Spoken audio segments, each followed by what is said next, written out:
శ్రీకృష్ణుడు శరీరాన్ని విడిచిపెట్టినప్పుడు దహన సంస్కారాలు జరిగాయి. అతని శరీరం అంతా 5 మూలకాలలో కలుపుతారు. కానీ అతని గుండె ఒక సాధారణ జీవన మనిషిలా కొట్టుకుంటుంది మరియు అతను ఖచ్చితంగా సురక్షితంగా ఉన్నాడు. అతని గుండె ఈ రోజు వరకు సురక్షితంగా ఉంది. ఇది లోపల నివసించే జగన్నాథుడు చెక్క విగ్రహం మరియు అదే విధంగా కొట్టుకుంటుంది. చాలా కొద్ది మందికి ఇది తెలుసు. మహాప్రభు గొప్ప రహస్యం శుభ్రపరచడం బంగారు చీపురుతో చేయబడుతుంది. మహాప్రభు జగన్నాథ్ శ్రీకృష్ణును కలియుగ ప్రభువు అని కూడా అంటారు. ప్రతి 12 సంవత్సరాలకు ఒకసారి మహాప్రభు విగ్రహం మార్చబడుతుంది.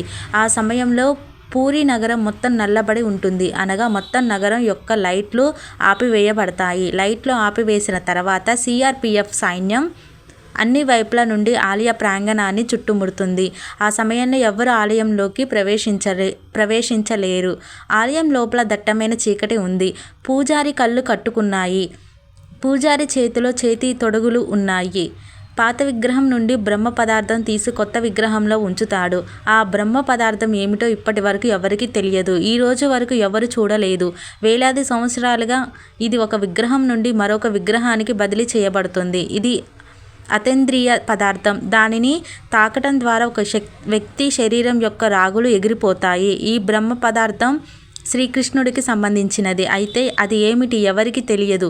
ఈ మొత్తం ప్రక్రియ ప్రతి 12 సంవత్సరాలకు ఒకసారి నేను ఒకసారి జరుగుతాను. ఆ సమయంలో భద్రత చాలా ఎక్కువగా ఉంది. కానీ ఈ రోజు వరకు మహాప్రభు జగన్నాథ్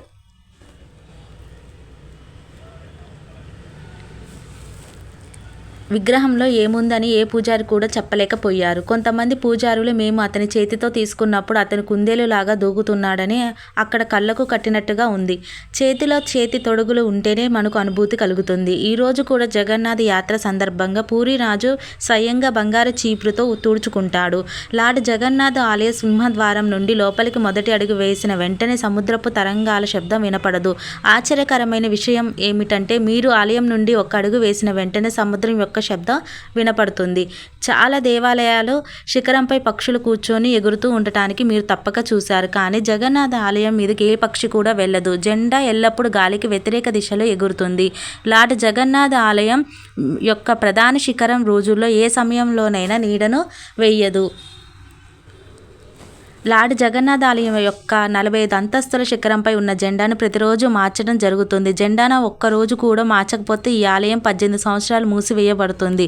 అదేవిధంగా జగన్నాథ్ ఆలయం పై భాగంలో సుదర్శన చక్రం కూడా ఉంది. ఇది ప్రతి దిశ నుండి చూసినప్పుడు మీ వైపుకు ఎదురుగా ఉంటుంది. లార్డ్ జగన్నాథ్ ఆలయ వంటగదిలో 7 మట్టి కుండలు ఒకదానికొకటి పైన ప్రసాదం ఉడికించాలి. ఇది ఒక చెక్క నిప్పుతో వండుతారు. ఈ సమయంలో పైన ఉంచిన కుండ యొక్క వంటకం మొదలు వండుతారు. లార్డ్ జగన్నాథ్ ఆలయంలో ప్రతిరోజు చేసిన ప్రసాదాన్ని భక్తులకు ఎల్లప్పుడూ తగ్గదు. కానీ ఆశ్చర్యం ఏమిటంటే తలుపులు మూసిన వెంటనే ప్రసాద్ కూడా ముగుస్తుంది. ఇవన్నీ ఆశ్చర్యకరమైనవి. జై శ్రీ జగన్నాథ్. జై Shri Krishna. Thanks for watching. If you like this video you can subscribe my channel.